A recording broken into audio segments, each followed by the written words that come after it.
1 2 3 start.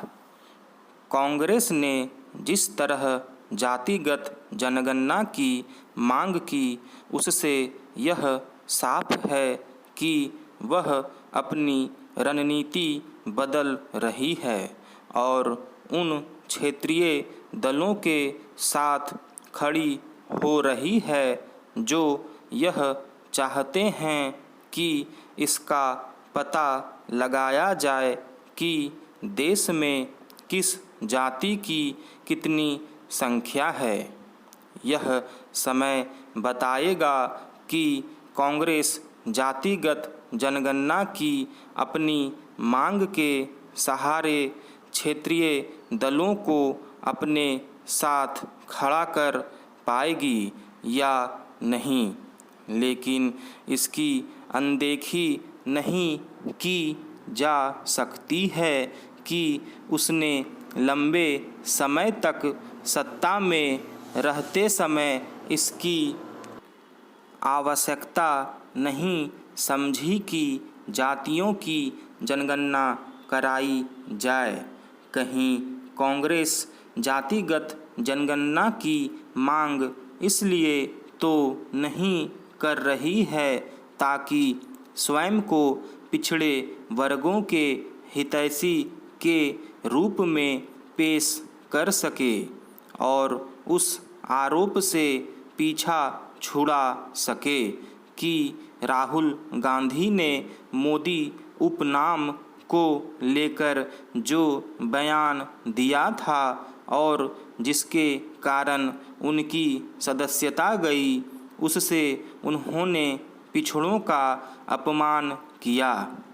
वस्तु स्थिति जो भी हो, कांग्रेस की ओर से जातिगत जनगणना की मांग इसलिए हैरानी का विषय है कि एक समय उसके नेता जाति विहीन समाज बनाने की बातें किया करते थे। क्या यह विचित्र नहीं कि वही अब जातीय भावना को उभारने का काम कर रहे हैं। जातिगत जनगणना केवल जातीयता को उभारने का ही काम नहीं करेगी, बल्कि जातिवाद की राजनीति को भी बल देगी।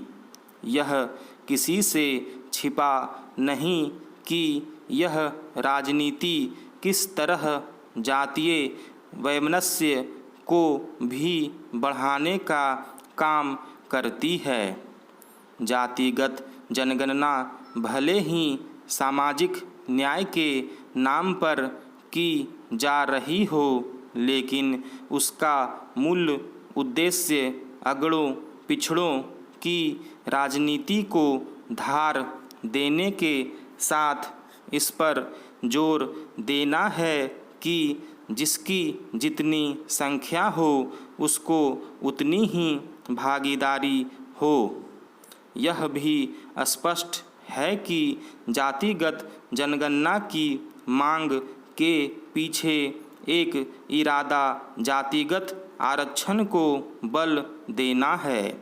यह एक विडंबना ही है कि जब इसका अध्ययन और आकलन किया जाना चाहिए कि आरक्षण की व्यवस्था ने गरीब और पिछड़े वर्गों का कितना उत्थान किया है, तब जातिगत आरक्षण पर जोर दिया जा रहा है।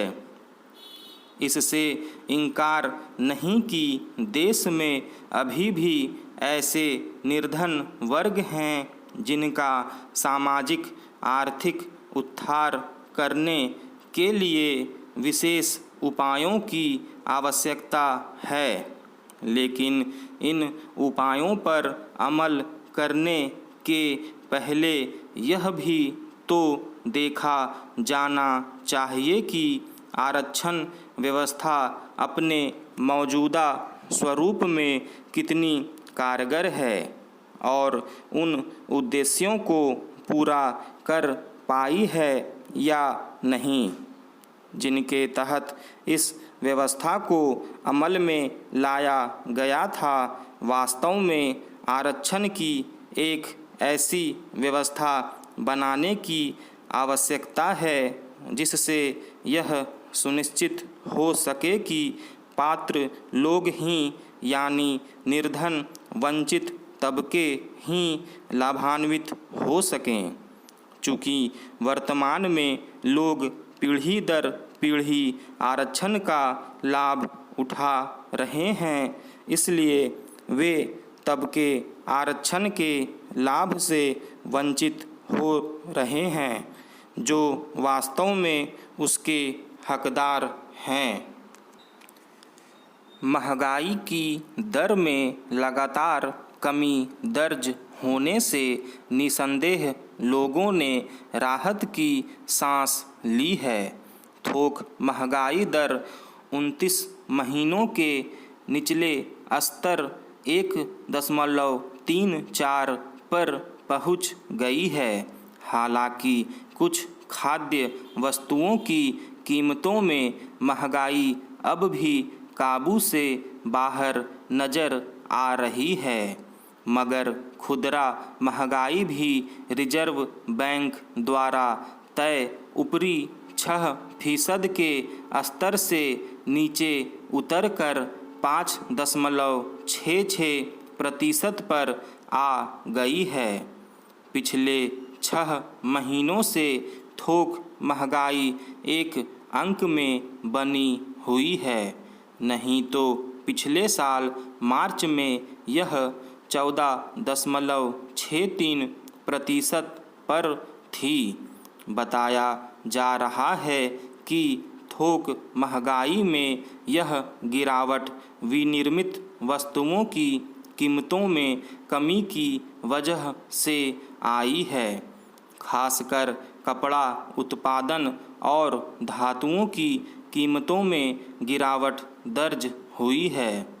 कीमतों में आई इस कमी की एक वजह ईंधन के दाम में कमी भी बताई जा रही है। पिछले कई महीनों से अंतर्राष्ट्रीय बाजार में कच्चे तेल की कीमतें ऊपर का रुख किए हुई थी और युद्ध की वजह से आपूर्ति श्रृंखला में व्यवधान आने के चलते इन पर काबू पाना कठिन बना हुआ था। पिछले दिनों पेट्रोल, डीजल और गैस की कीमतों में कमी की गई। स्वाभाविक ही इसका असर वस्तुओं की कीमतों पर भी पड़ा। हालांकि खाद्य वस्तुओं की कीमतों में अपेक्षित कमी न आ पाने की वजह से चिंता अभी समाप्त नहीं हुई है। दरअसल रिजर्व बैंक खुदरा महंगाई पर ही नज़र रखता और उसी के अनुरूप अपनी ब्याज दरों में बदलाव का फैसला करता है। पिछली मौद्रिक नीति में उसने रेपो दरों में कोई बदलाव इसलिए नहीं किया कि उसे यकीन था कि महंगाई का रुख नीचे की तरफ होगा। उसका अनुमान सही साबित हुआ है, मगर अब भी दूध, फल और सब्जियों के दाम आम लोगों की जेब पर बोझ डाल रहे हैं। तो इस दिशा में सोचने की ज़रूरत है। गेहूं, मोटे अनाज और धान जैसे अनाज की कीमतें कुछ टूटी हैं, मगर जिस तरह मौसम का मिजाज बदल रहा है और गेहूं की कटाई के समय ही देश भर में तेज हवाओं, बारिश और ओलावृष्टि ने फसलों को चौपट किया, उससे आने वाले दिनों में कीमतों का रुख यही बना रहेगा। कहना मुश्किल है फिर महंगाई के आंकड़े थोक मूल्य सूचकांक के मुताबिक आंके जाते हैं, जबकि दुकानों पर इसका असर वैसा नहीं देखा जाता। इसलिए भी वास्तविक उपभोक्ता पर इस घटी हुई दर का कितना असर हुआ है कहना मुश्किल है। हालांकि महंगाई में गिरावट का यह रुख राहत देने वाला है।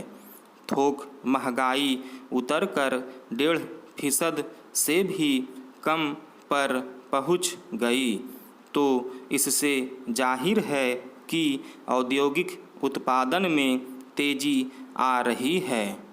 अभी तक उद्योगों में सुस्ती का आलम था और बाजार में अपेक्षित खपत न हो पाने की वजह से उनमें उत्साह पैदा नहीं हो पा रहा था।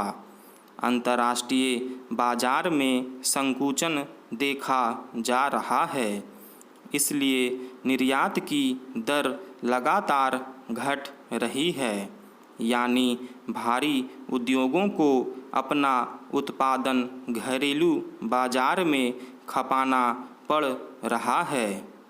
इससे भी थोक महंगाई की दर में लगातार कमी देखी जा रही है।